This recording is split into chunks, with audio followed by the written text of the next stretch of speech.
welcome everyone who has joined us for this discussion of how tech can improve access to justice, challenges and opportunities. I'm Bob Brauneis. I'm a professor at George Washington University Law School, and together with my colleague, Professor Nunziato, we want to welcome you to this roundtable of the Ethical Tech Initiative, a project that has been funded by the New America Foundation, a grant through its Public Interest Technology University Network. And so we would like to thank the New America Foundation, and we would like to thank our panelists who are going to provide all of the expertise for this session. So the first order of business is to have my colleague, Professor Nunziato, introduce herself, and then we will have each of the panelists introduce themselves alphabetically by last name, and then we'll proceed. So, Dawn.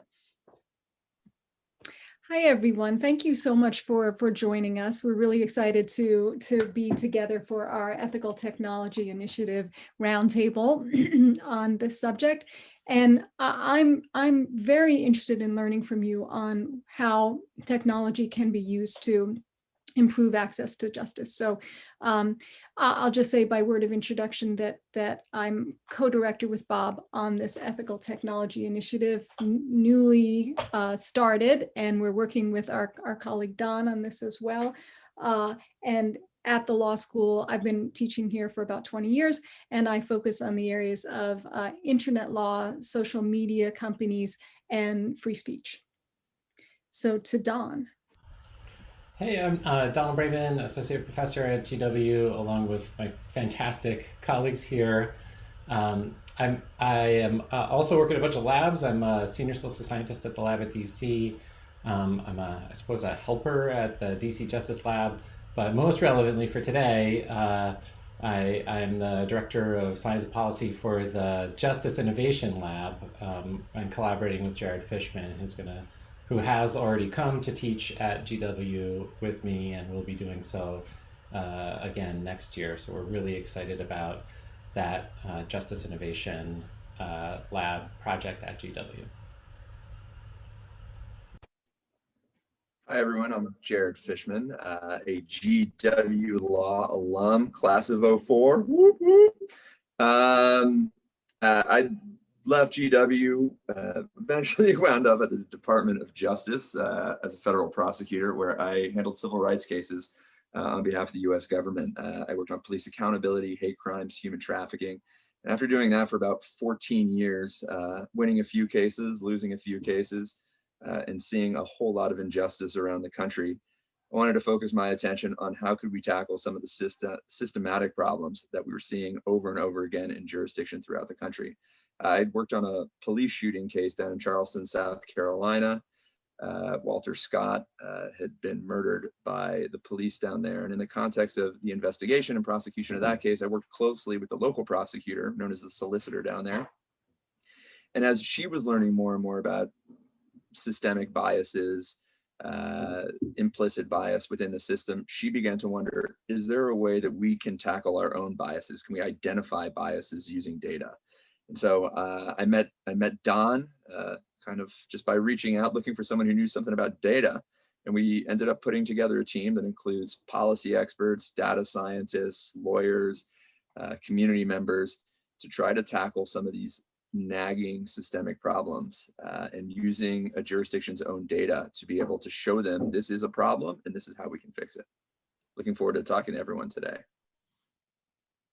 I think I'm next, usually not at near the top of the alphabet. I'm Tanina Rostain. I teach at Georgetown Law Center, and I focus in my teaching on access to justice technologies, and particularly technologies that further civil justice and improve the civil justice system. I also work, like Jared, on data and using data to understand what's going on in the civil justice system, and am working on a repository system framework so that courts and other civil justice institutions are incentivized to share data so that researchers can use it to figure out racism, to figure out bias, to figure out what happens to people in the civil justice system, and policy researchers as well, and for courts and others to understand what's going on in their own institutions. My name is Jason Tashea. I've done a number of different things, including teaching alongside Tanina at Georgetown Law, focused on the criminal justice side of the technology issues. Today, I am the product manager at an Access to Justice startup, consultant with the World Bank and the Council of State Governments Justice Center, all focused on data and technology issues as well. We launched, I feel like LSC would be angry if I didn't do this. The Legal Services Corporation has a new podcast about civil legal aid, often touching on technology issues, of which I'm one of the hosts. Hello, everyone. Okay, I'm Miguel Willis, current innovator in residence at Penn Law, Future of the Profession Initiative. We're really focused on the kind of thought-wide leadership on innovation in law and how to transform the delivery of legal services.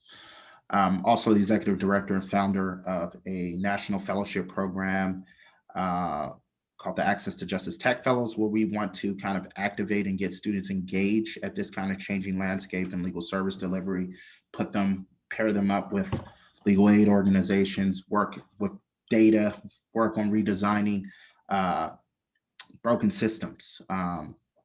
Also teach a course on access to justice and technology, and definitely borrow a lot of scholarship and readings from my colleagues over here, Jason and Tanina.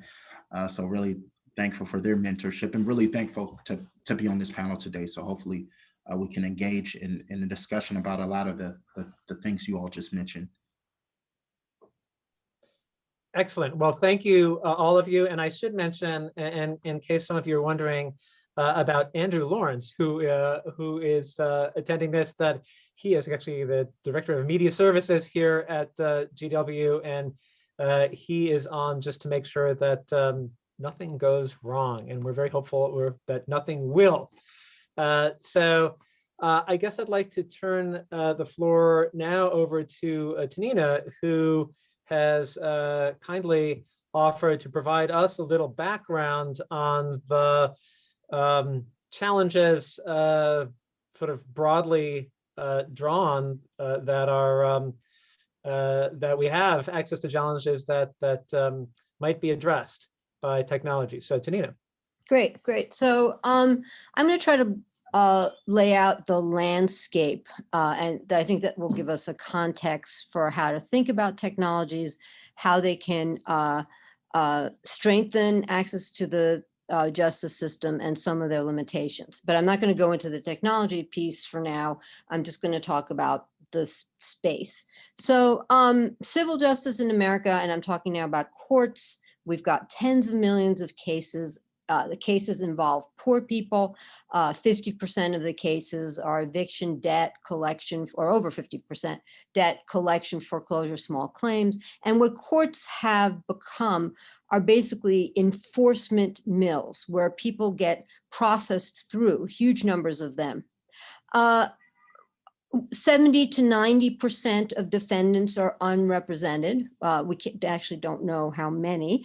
And obviously the pandemic amplified all of these problems and this crisis. So one thing to say about the formal civil justice system is that we know virtually nothing. We don't know characteristics of tenants or debtors. We don't know to what extent there are issues of systemic racism and bias. We don't know whether representation makes a difference. We don't know consequences of involvement. What happens if you are evicted? We have intelligent guesses, of course, but we really don't have data to tell us long-term consequences, health consequences, et cetera. So those are, those are some basic facts about the formal civil justice system. And I'm focusing on the word formal because these are the institutions that we recognize that legal problems go. right? We see them in these institutions. These are the institutions that see them. This is an image from Rebecca Sandifer, who is the preeminent researcher in this space. And the way to think about legal problems is that the ones that I was talking about are the tip of the iceberg, right? The lack of representation, the number of debtors and tenants in courts, those are the tip of the iceberg. And below the iceberg is a much, much bigger chunk of ice area where legal problems occur that don't make it to the civil justice system. So a few things about those. So, and I can talk about terminology, methodology, as to how Rebecca found the prevalence of these types of problems, and LSC replicated this study a few years later. So the common civil legal areas, problem areas are health, consumer and finance, rental housing, children in custody. And these are problems that are not making it to the civil justice system. Oops, I think I missed a slide. I'll leave it. But what people experience is one problem of that type a year. One problem. And people, a huge number of people experience 2 to 6 problems of that sort. And they don't go to the problems don't end up in the formal civil justice system. Why not? People don't recognize that they have a legal problem. People don't know where to look. People think that they should solve it themselves, think that it'll be too expensive to be able to address them, don't have faith in the system and the value of the system in helping them address those problems. So this is the image, the picture that I want to give you all, which is think in terms of the formal legal system, think about what's going on beneath it, much bigger, the kinds of legal problems that are submerged, and consider how technologies might reach each of those spaces, what function they could have at the top and what functions they might have, bigger challenge, below the surface. Okay, let me stop there. Could you just put back on the slide the health, consumer, and finance? Sure thing. Okay, I just wanted to take so these are the common problems that arise. Right, and the way that Rebecca asked questions and that Legal Services Corporation, I think it's Carlos Monjaras, did this study, is they asked them about general problems or vignettes, but didn't say, do you have a legal problem around consumer and financing, right? Do you owe instead it was, do you owe somebody money and you haven't been able to pay for it, right? So in order to capture problems that people don't understand are legal problems. And I've said people, we're talking about poor people. We're talking about poor people. I don't want, I think that's fundamental here.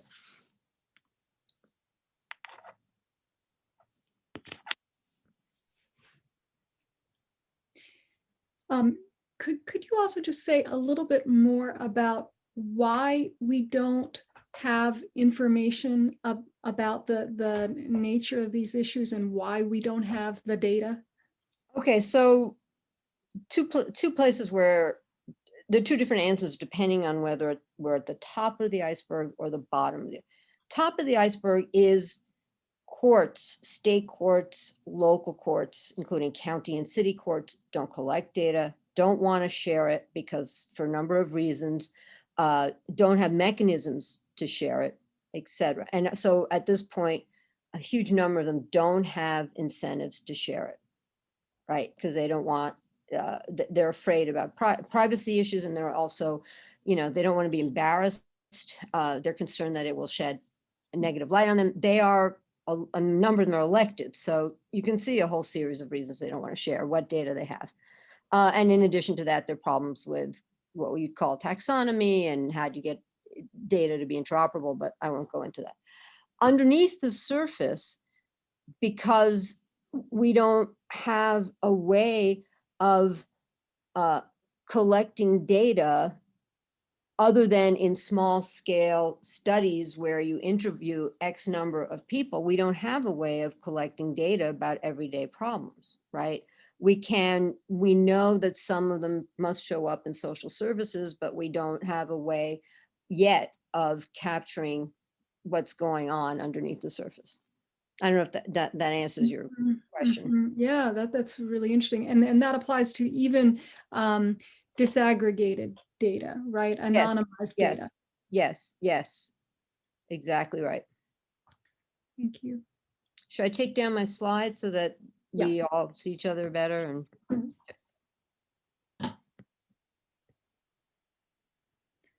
Excellent. Well,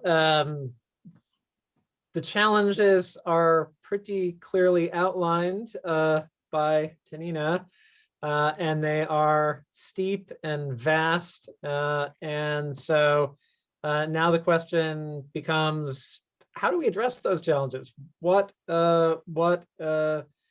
we do to enable, to support these people who face these challenges? And I believe there are a variety of different avenues and different projects. And I guess the first thing I'd like us to talk about is what kind of services can be provided to predominantly poor people who are facing these issues of, as Tanina said, perhaps not even understanding that they can go to a court, that seems distant to them. How do we bring justice closer to the folks for whom it seems distant? So any Miguel? Yeah, no, I'll jump in. I think cultivating relationships with the communities that we're trying to serve. I think there's just kind of one way of how we reach, whether that's getting data around, poor communities. And I like to use the example of DC, right? Where Georgetown GW is located, and where Southeast and Northeast and some of like hoods and projects. What types of relationships do we have with those communities? Who are our bridges in terms of community organizations, grassroots organizations, in terms of when we're delivering services and building partnerships or collecting data around? And how are we doing it in, what this discussion is about, in an ethical way, in a way that is not kind of usury and not kind of transactional.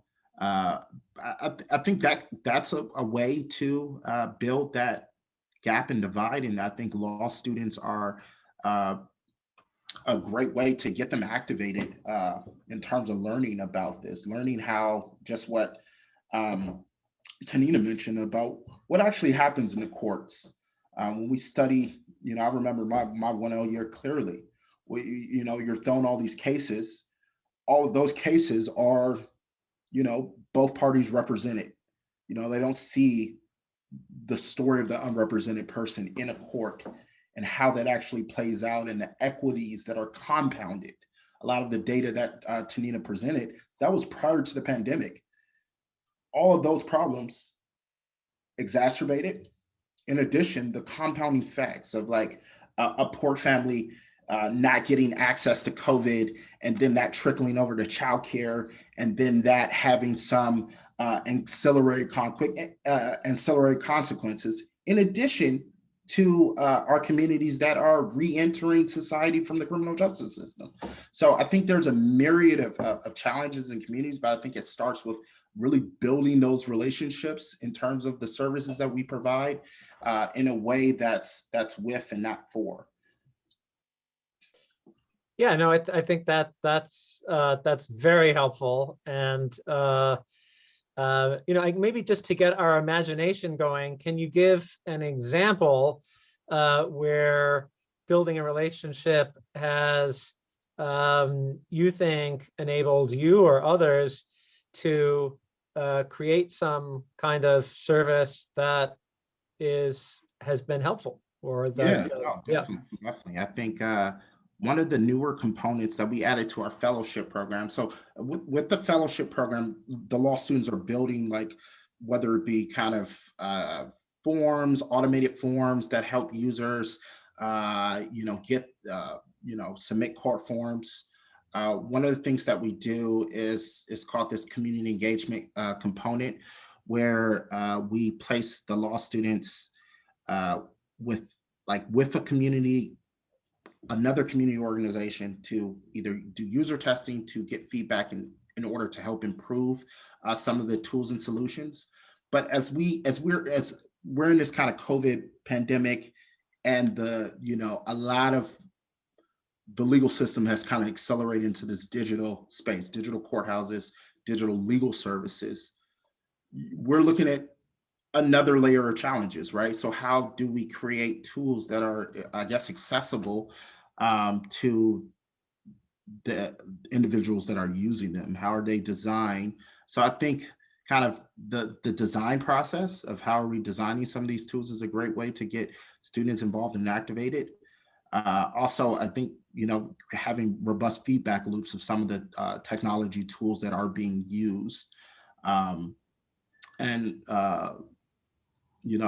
Tanina wrote an excellent piece on optimism about how we can, create that bridge with, community providers, instead of, building all these kind of user-end technologies that, no one will use, or not just no one will use, but they aren't actually addressing the right problems, or they're not meeting the user where they truly are.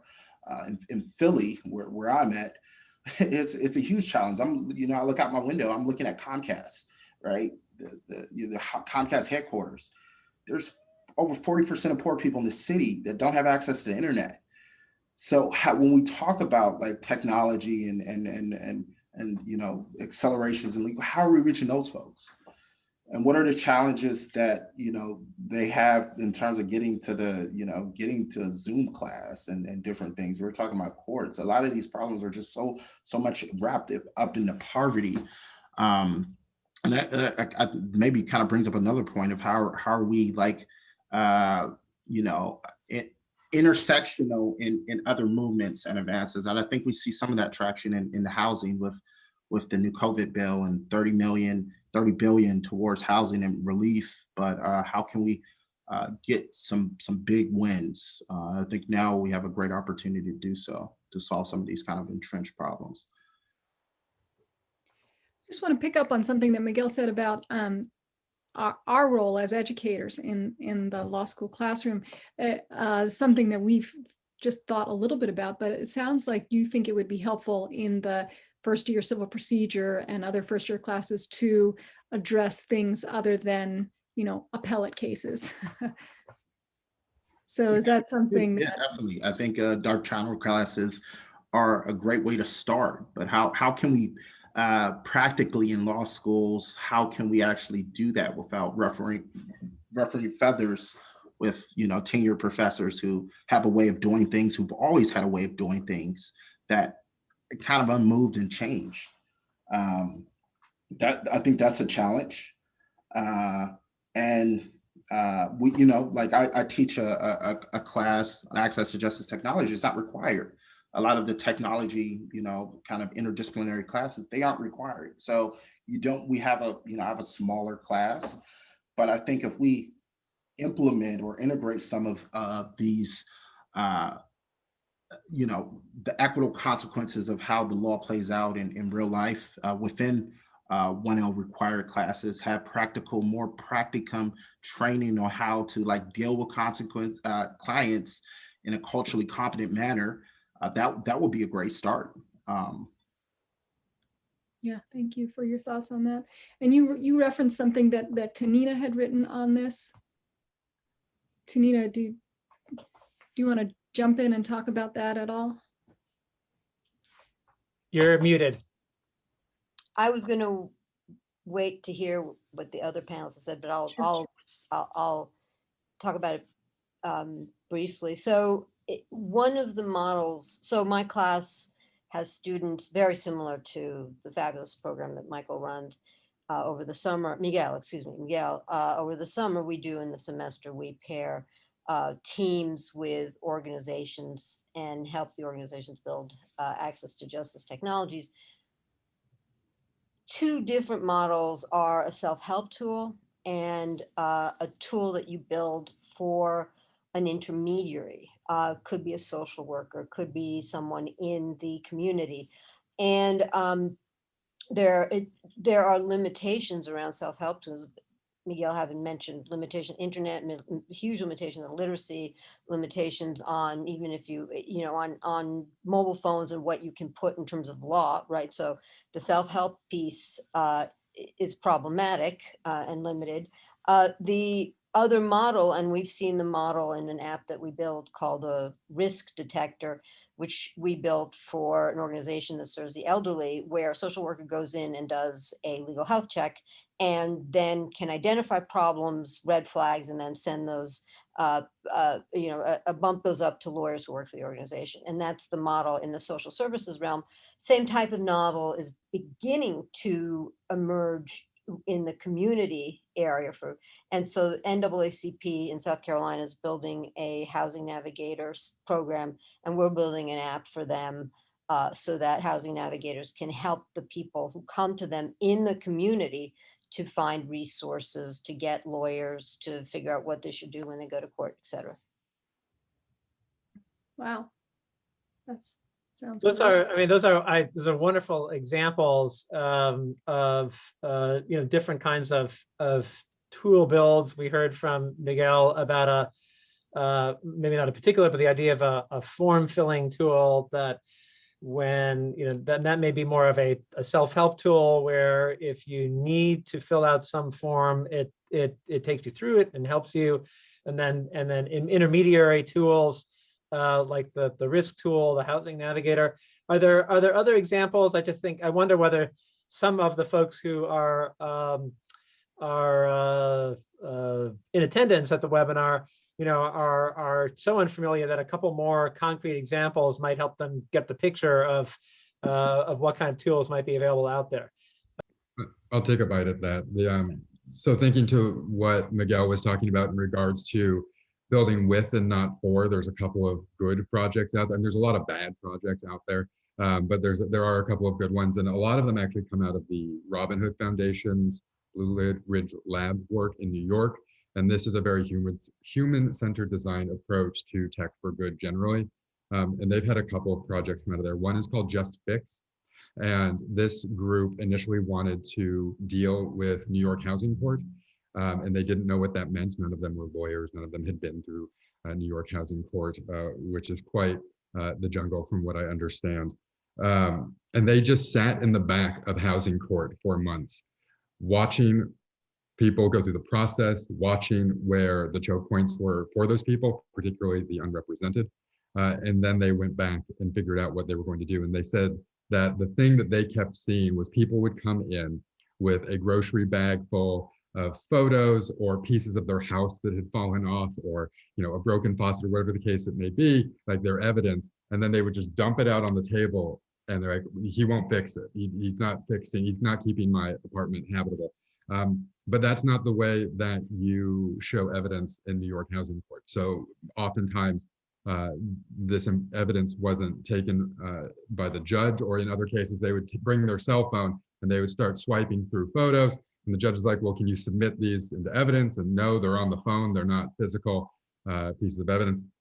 So what they did was they built a platform that both took photos of evidence, so using the technology that people had, and then categorized it and then made it printable in a way that was then going to meet evidentiary standards in New York Housing Court.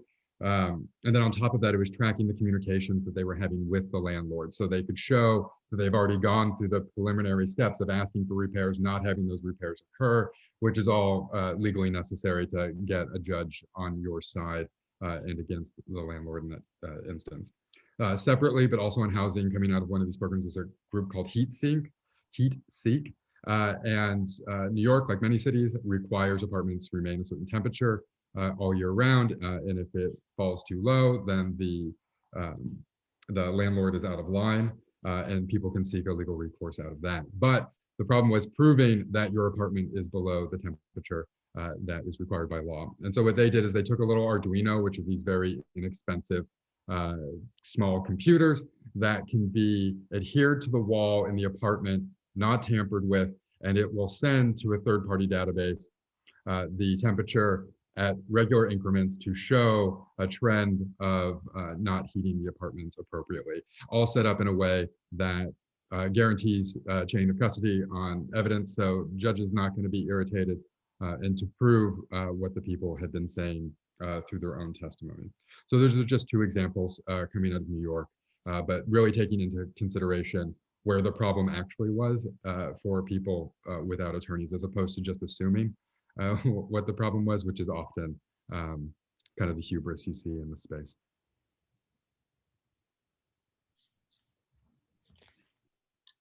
I was just going to add, beyond just kind of, technology solutions, I think, you probably have a better pulse on this. DC has, DC courts have places where you can go within the community to access certain hearings. And if you don't have internet, they have place-based locations around the city where you can have a quiet place to go to a hearing. And they like place these in certain parts of the city where that are accessible for communities to reach. I think that kind of brings to like some of the structural systems issues, instead of just like, okay, we're going to come down with a technology solution to solve this problem.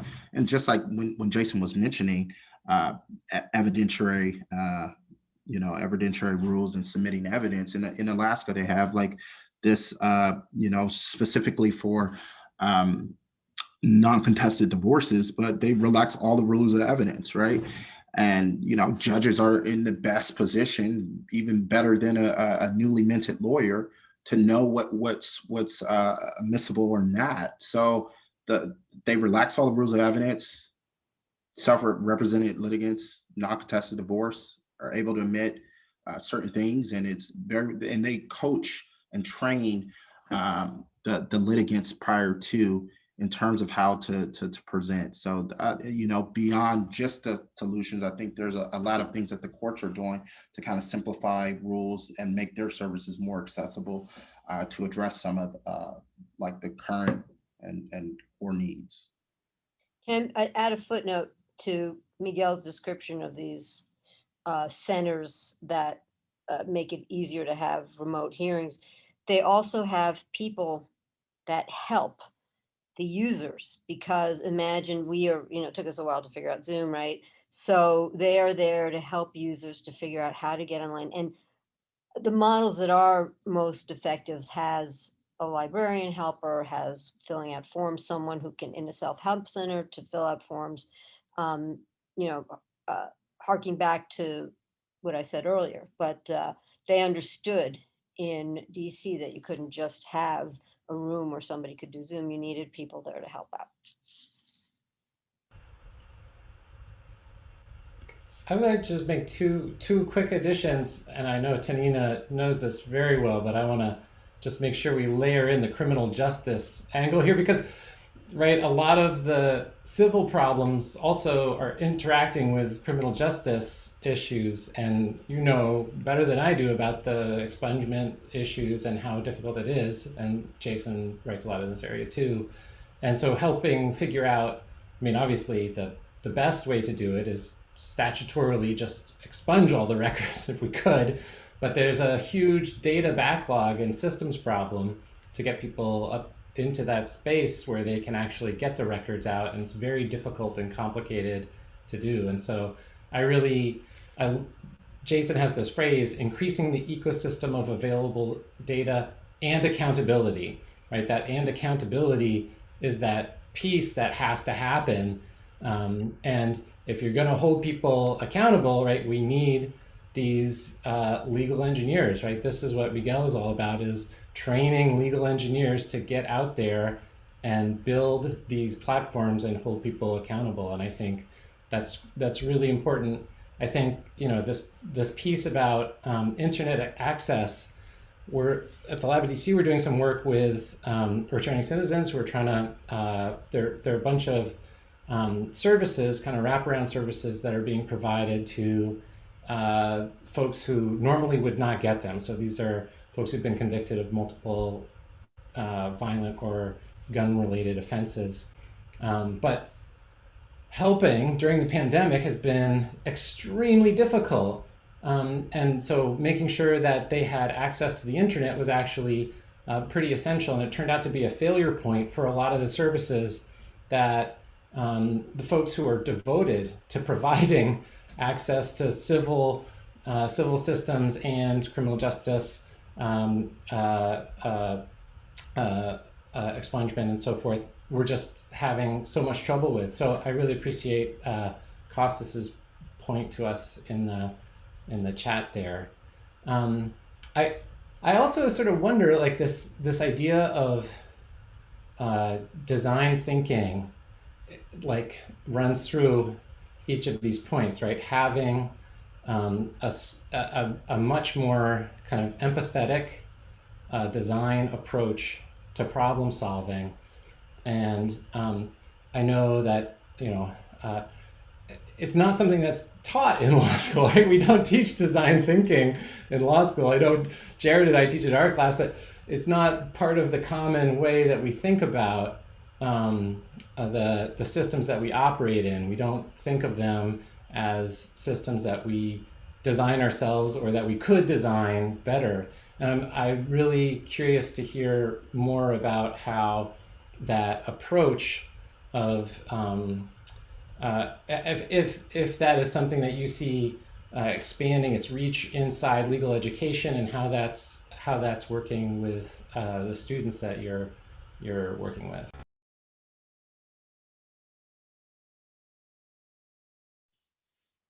Maybe we could say a little bit about the question of collecting and analyzing data about court systems and other platforms for in which disputes are decided. I know that Tanina and Jared and have worked in this area. If we're thinking in terms of a design, as Don just suggested, and if we're thinking of design on a systemic level, then maybe one of our first steps is to understand the system and where it's failing and who it's impacting. And so, we could talk a little bit about that, the understanding aspect as a piece of tech facilitating access to justice.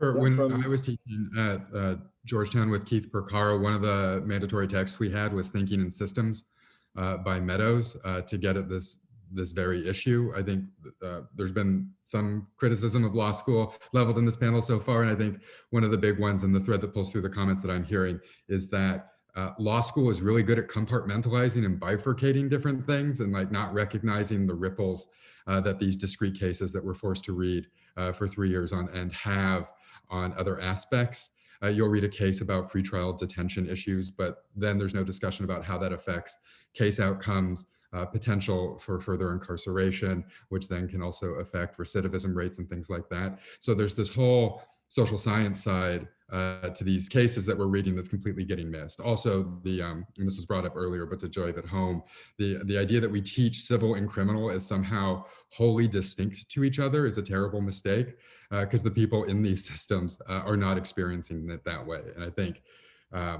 it would benefit students going through law school, even in 1L classes, to think about these things more systemically and not just the separate, individual appellate cases that name an individual person that was affected. What happened to Gideon happens to a lot of people, and it comes up on appeal because it's a systemic problem. And I think just making that clear would go a long way, and is pretty low cost as far as addition to the way that we manage law school curriculum. So I want to echo what Jason said in all ways. So my students love design thinking. I mean, they love building apps, and they're excited that they can solve the problems for a lot of people experience. And I think, as Jason suggested, their approach to problem solving is a case-by-case problem solving.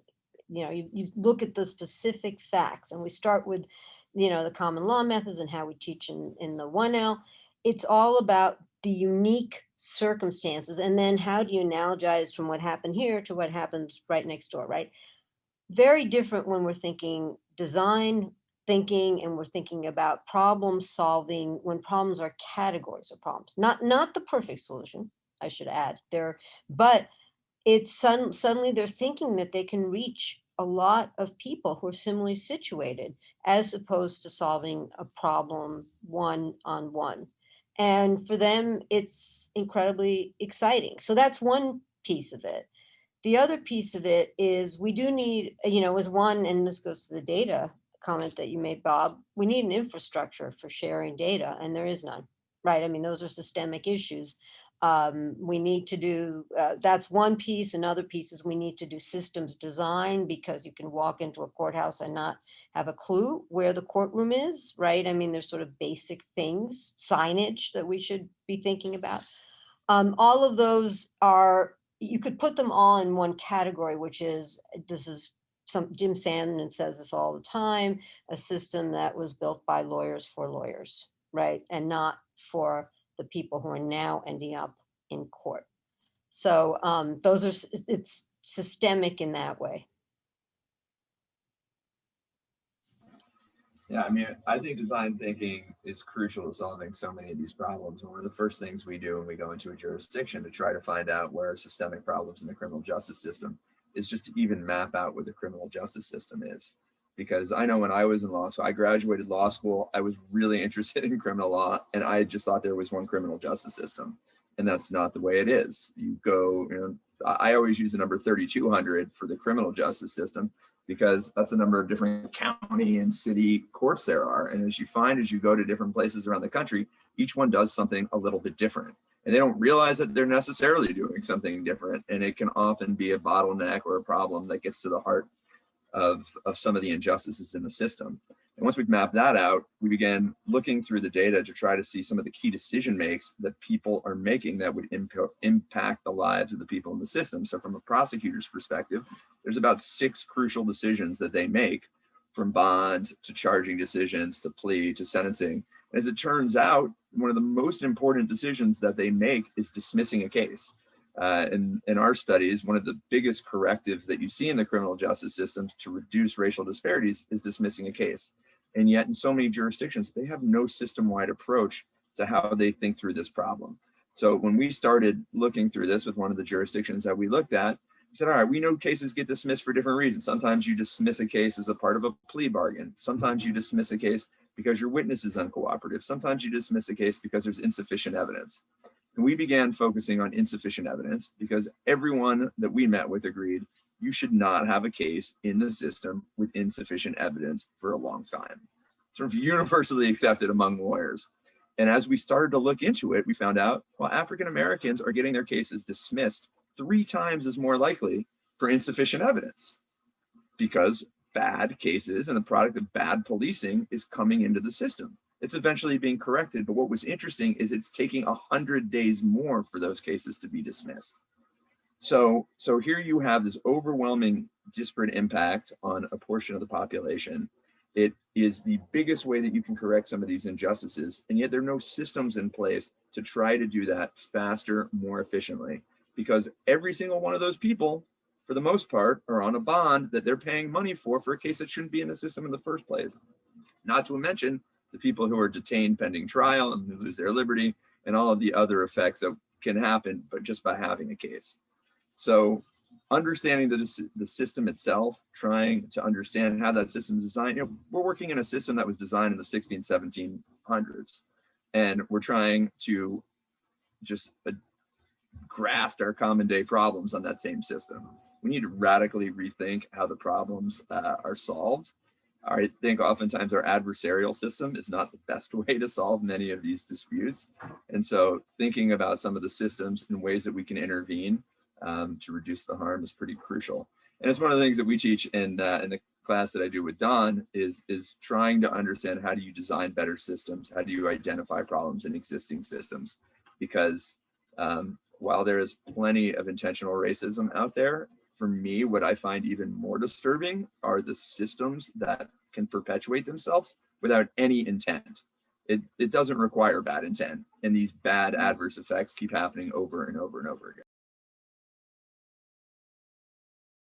I just want to add, and this kind of touches on all of your statements, and I think a question that Eduardo asked of how we can train professionals, law professionals, on design thinking. And I think one of the problems is legal education has a big problem with collaboration, like getting law students not only outside of the law school and working with other schools and institutions, students in the design school or in engineering, in a collaborative fashion, to see how, I think either Jason or Tanina mentioned this, students in the social services school, social sciences, they approach problems completely different from how law students will approach a problem. I think that using kind of, I think design thinking is great, and law students can benefit to get empathy around problems, to kind of follow the design process to ensure, inclusive and ethical design practices. But are we even designing for the right problem? and how much are we really kind of unpacking that problem? I think one of the things I throw at my students, we were looking at expungement, and I gave them a piece that Jason and Keith collaborated on the case-by-case study of expungements. Now I kind of pit that against like J.J. Prescott's, the power of like a clean slate roles, where, I think Robert, you mentioned in terms of having everyone get a clean slate, like that's statutory expunge everybody's record after a certain time. I think both of these things, creating expungement tools that are accessible, can be used, but also having this movement where we can push legislators to make this systemic change. And how are we, as Tanina mentioned, how are we creating the data infrastructure around that? So like within the design process, how can we nuancedly think about the people who can use this and benefit it immediately, and designing robust tools and systems to do that, but also thinking about this long-term systemic play of how we can systematically help people get jobs. We talk about economic justice and racial justice, so intertwined, right? And immediately benefit through some of these technology tools and solutions, but also in the long term push this systemic change that I know we all envision and hope to kind of bring to the system. One thing that I have noticed lately is that we don't necessarily think through what the default rule is. Like the default rule should always be the more just, fairer, kinder solution. And if you want to impose some sort of harsher penalty, you have to prove up why you do that. And yet in so many of the systems, one of the places we're working, you have to prove your indigency to qualify for defense counsel, even though something like 80-90% of the people who are coming into that court are indigent. Why is the default not everyone gets a lawyer, and then we take away, you got to pay for your lawyer if you can't afford it? Same goes for bonds. Even though under the law, you're supposed to not necessarily get a bond unless the government meets its burden. And yet in so many of the systems, that is not actually the default as it's set in practice.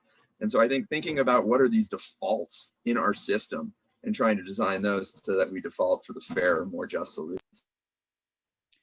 So one of the questions that we wanted to turn to was how students can get involved, but maybe we should also talk about how students can best prepare themselves to do this sort of work. We've talked a little bit about some of that. We've talked about what we as law professors and educators can do to make some changes in our curriculum to help better prepare students and better educate them. But could we also focus on what our law students can do to better equip themselves to start to address these problems?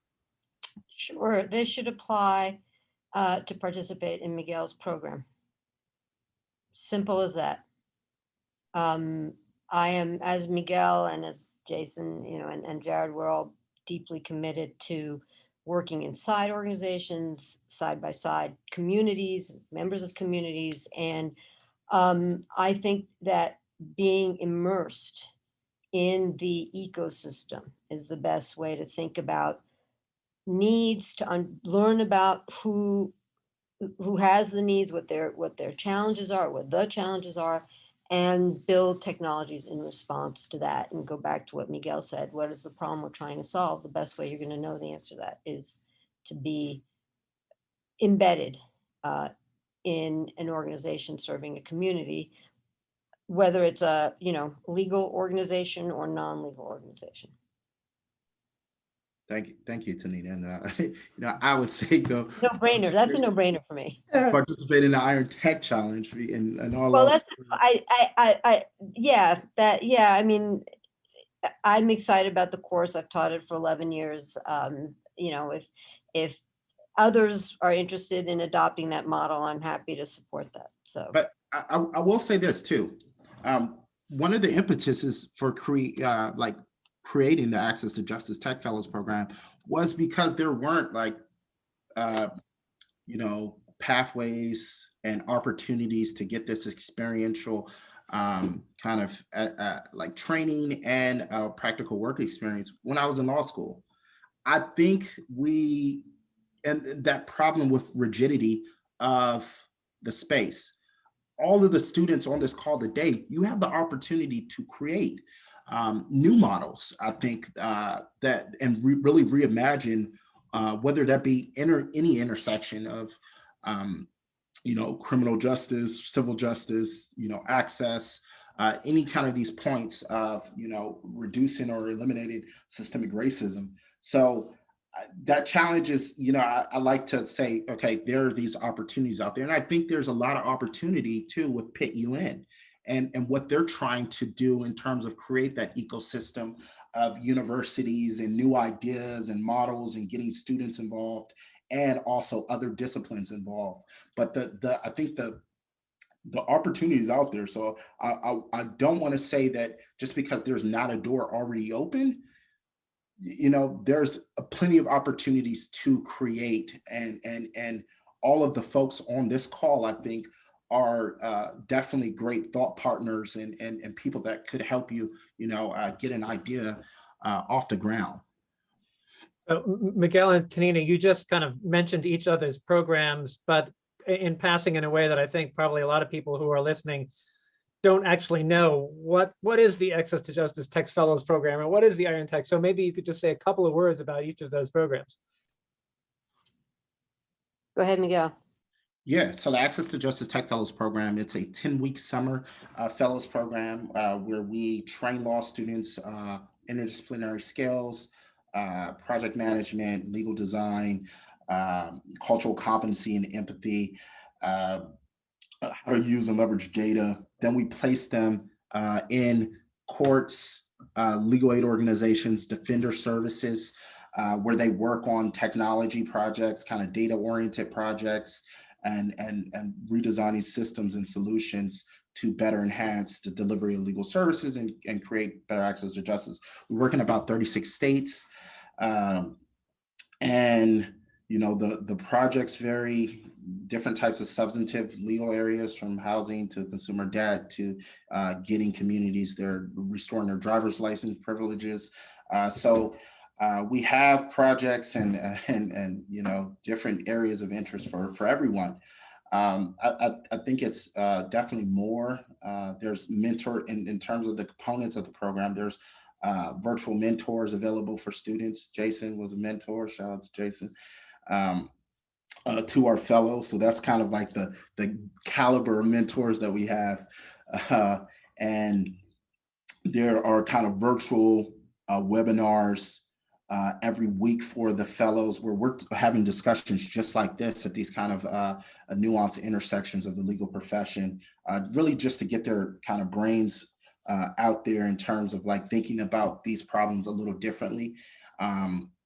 And we have like a kind of online like platform where they can get just-in-time training around additional skills, try to promote a culture of like continuous learning throughout. And so, and it's a cohort kind of based model. So really happy to this is going to be the 5th year of the program, and excited. We have over 250 applicants this year from 78 different law schools. So really trying to, build partnerships and relationships.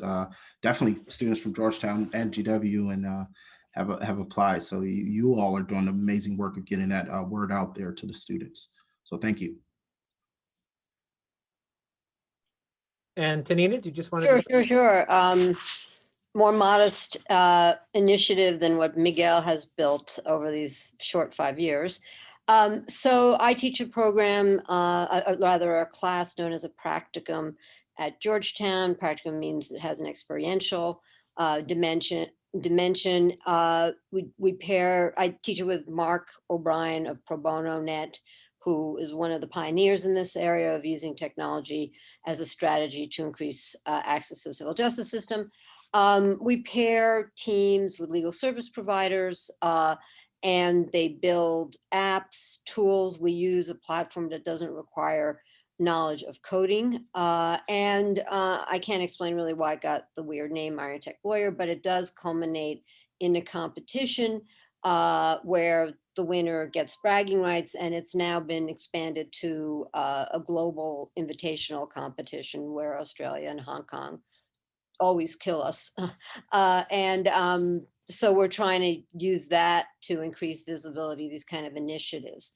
And because part of this is, I think, is fundamental, is embedding this in the law school curriculum, as opposed to, having a volunteer organization, Hackers, is fabulous, but it needs to become the mindset of the law school, as I think a number of the comments have said. And last thing I'll say really quickly, Costas, you're absolutely right. We got to drop the whole technology and think, how do we solve the problem, whether it's technology or signs in the courtroom that makes it easier for people to find the courtroom.